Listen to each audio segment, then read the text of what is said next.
Если сегодня мы можем, предположим, на цементном растворе сделать стену потоньше, но потом приходится людям покупать пенопласты и утеплять дома, потому что тонкие стены.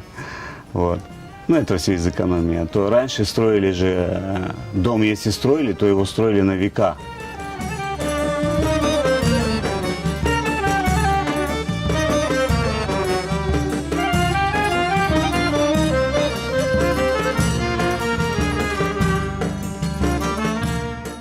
Стены, обыкновенные глиняные стены, саман, халып.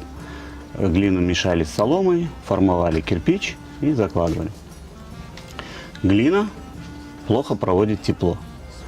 Ну, соответственно, дом долго теряет тепло и долго нагревается.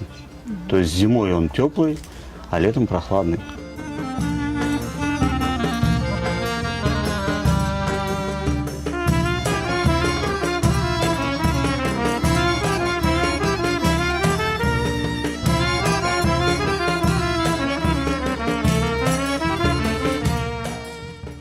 Утром рано, когда солнце встает, дом принимает первые лучи солнца, нагревается. Но если это, предположим, зима, то это же актуально. Вот, дома тепло. Но как только солнце поднимается выше, начинает припекать, все, сачах начинает работать, и уже лучи не попадают в дом.